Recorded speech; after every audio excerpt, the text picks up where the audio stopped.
आज से हम ये कुंडलिनी चक्र का ज्ञान से जुड़ा हुआ आध्यात्मिक रहस्य को समझेंगे।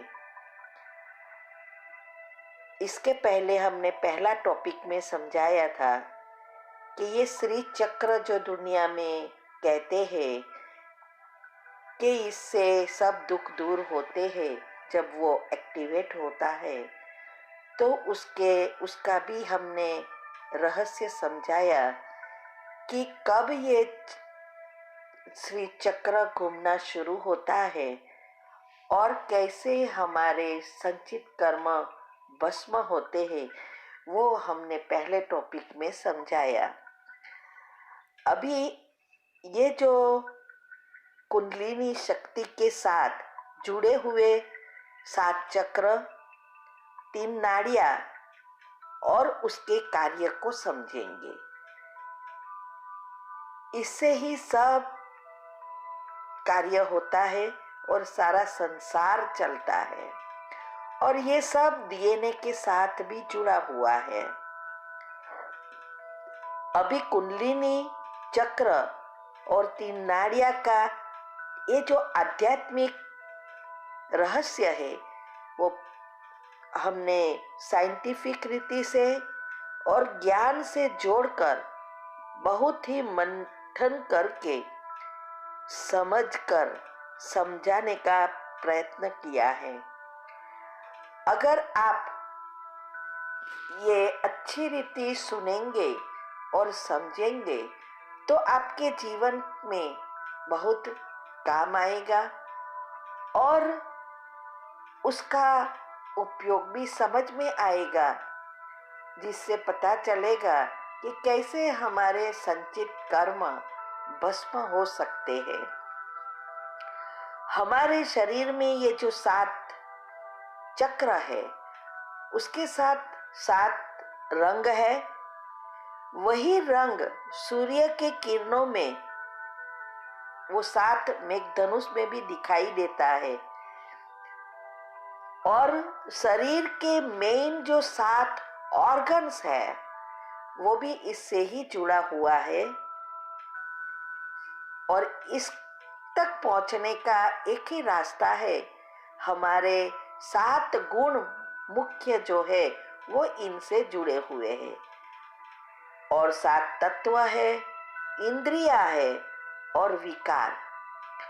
ये सब एक दूसरे से कैसे जुड़े हैं और कार्य करते हैं, चक्र कैसे ब्लॉक होते हैं और कैसे खोल सकते हैं, कैसे बीमारियां प्रॉब्लम जीवन में आते हैं और इससे बचकर या उसको समाप्त कर जीवन में कैसे सुख शांति मिले, ये अच्छी रीति हम समझने का प्रयत्न करेंगे।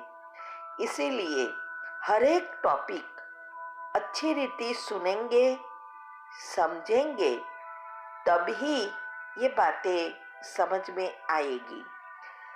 दुनिया में जो कुंडलिनी चक्र विषय कहा है वो अलग बात है, और ये जो हमने समझाया है वो बहुत गुह्यते गुह्य राज समाया हुआ है। दुनिया में इस चक्र को खोलने के लिए बहुत कठिन मानते हैं, इसीलिए समझते हैं कि सिर्फ साधु संत ही इस चक्र को खोल सकते हैं, गृहस्थी नहीं।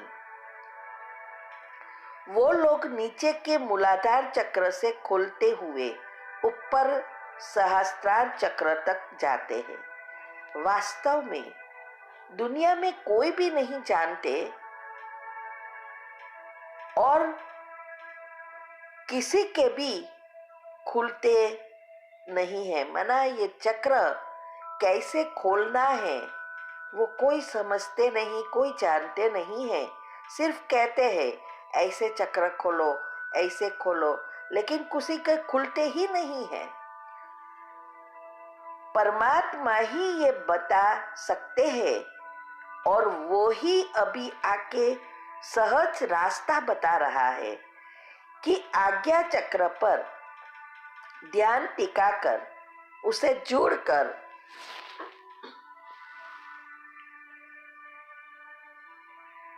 कैसे सहज रीति से चक्र खोलकर कुंडलिनी ऊपर ले जा सकते हैं। जो कोई भी गृहस्थ में रहते वो कर सकता है, चाहे वो छोटा है, बड़ा है, जवान है, वृद्ध है, हर कोई ये कर सकता है घर में रहते हुए। और ये भी बताया कि अपने को सिर्फ आत्मा समझो जो चक्र रूपी एनर्जी पॉइंट से जुड़े हैं।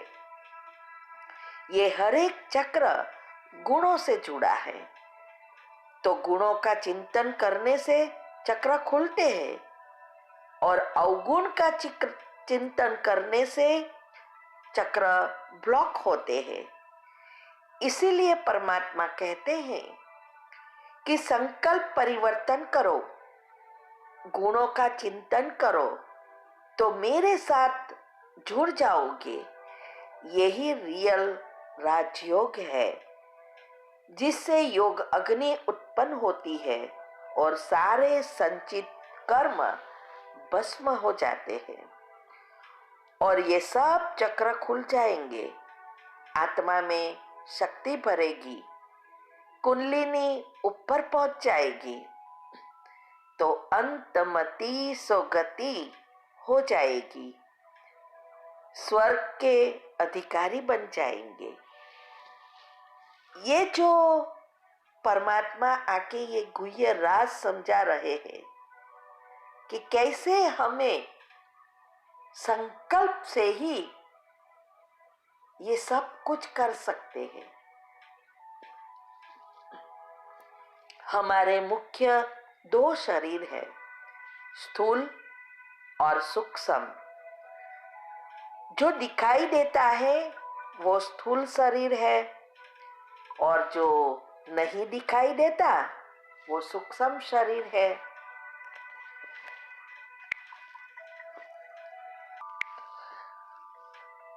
तो जो दिखाई देता है वो स्थूल शरीर के चीजें, जो भी अंदर ऑर्गन्स है, वो अभी विज्ञान ने जो शोध की है उन मशीनों द्वारा अंदर के सब अवयव को हम देख सकते हैं, लेकिन सूक्ष्म शरीर के अंदर की जो चीजें है वो हम नहीं देख सकते। कोई मशीन सूक्ष्म शरीर का फोटो नहीं ले सकते, न तो अंदर की चीजों का, जैसे आत्मा, चक्र, कोषों, कुंडलिनी, नाड़िया, ये जो सब चीजें हैं सूक्ष्म शरीर की, वो चीजें देखना इम्पॉसिबल है। और ये सब मिलके ही एनर्जी से सूक्ष्म शरीर बनता है। अभी तक कोई भी मशीन नहीं बनी जिसे हम उसे देख सके। हाँ, आजकल उसके कलर के फोटो ले सकते हैं, ऐसे सुना है। इसको देखने के लिए मशीन की आवश्यकता नहीं है, दृष्टिकोण अंदर करने की जरूरत है। इसके लिए ज्ञान चक्षु चाहिए, कोई मशीन नहीं चाहिए, लेकिन ज्ञान चक्षु चाहिए। वो ज्ञान जो इस दुनिया में नहीं है, सिर्फ परमात्मा ही आके ये आत्मज्ञान देते हैं। उसके बहुत जगह पे गीता में भी इसका बताया है, लेकिन न समझने के कारण अलग रीति से लोग समझते आए हैं। तो ये दोनों शरीर जैसे ब्रेड और दूध, दोनों को इकट्ठा करो तो ब्रेड के अंदर दूध ऐसा मिक्स हो जाता है जो दिखाई नहीं देता, वही शेप ले लेता है। ऐसे ही हमारे शरीर के अंदर जो सूक्ष्म शरीर है वो वैसा ही शेप ले लेता है जैसे ये स्थूल शरीर है। नाक, कान, आंख, गला, बॉडी सब वैसा ही दिखाई देता है, लेकिन है तो एनर्जी का। जब ये दोनों शरीर का ज्ञान समझ में आए तब ही परफेक्ट ज्ञान बन जाता है। वेदों को दोनों का ज्ञान था, स्थूल और सूक्ष्म, लेकिन इसमें एक ही समझने में भूल की है कि 10वें डायमेंशन में एक तरफ कहा कि कोई भी स्थूल चीज जा नहीं सकती और दूसरी तरफ कहा कि 10वें डायमेंशन में विष्णु या श्री कृष्ण है। तो श्री कृष्ण का भी या विष्णु का भी तो शरीर है, स्थूल शरीर भी है और सूक्ष्म भी है। साइंस भी कहती है 10वें डायमेंशन में पहुंचना इम्पॉसिबल है, कोई जा ही नहीं सकता, इसीलिए वो वहां तक मशीन नहीं ले जा सकता। तो यही एक भूल के कारण, और ये भूल भी नहीं कहेंगे, एक समझ नहीं है, क्योंकि सारा शास्त्रों में जो मिश्रण हो गया है, कंफ्यूजन हो गया है, और इसीलिए परमात्मा को इस सृष्टि पर आना पड़ता है। हमारे अंदर 5 कोष है, ऐसे पॉइंट्स है जिसमें खजाना भरा है। पहला है अन्नमय कोष, 5 तत्व की चीजें जरूरी है। स्थूल शरीर, इसका संबंध पृथ्वी के साथ है। दूसरा है प्राणमय कोष, प्राण ऊर्जा से बनता है, कॉस्मिक एनर्जी के साथ उसका संबंध है। चेतना माना ऊर्जा अथवा प्राणमय शरीर भी कहते हैं। मनोमय कोष जो विचारों से बनता है, सूक्ष्म शरीर का ज्ञान इसमें समाया है।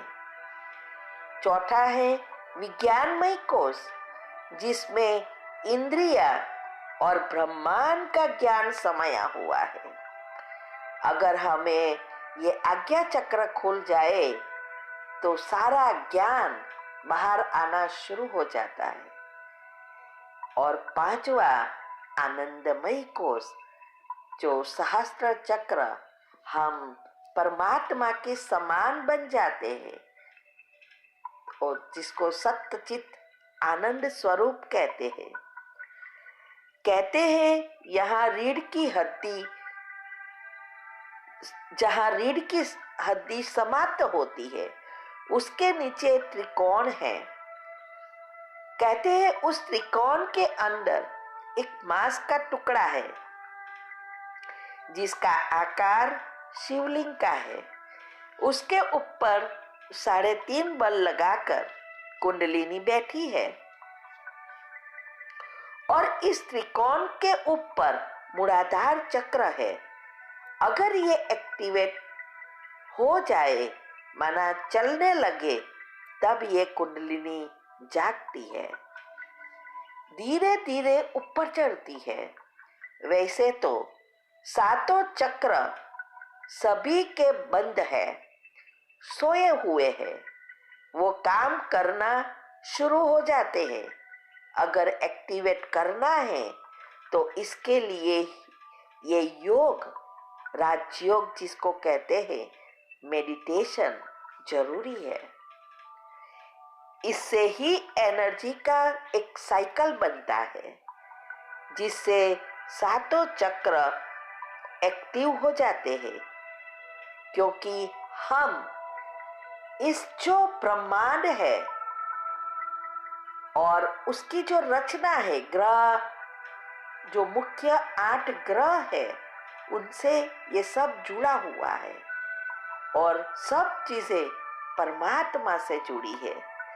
इसीलिए ये बहुत गुह्य बातें हैं। अभी कल हम या दूसरे टॉपिक में हम सुनेंगे, समझेंगे कि ये कुंडलिनी है क्या, कैसे एक्टिवेट कर सकते हैं और कौन एक्टिवेट कर सकता है। ये सब हम समझने का प्रयत्न करेंगे। ओम शांति।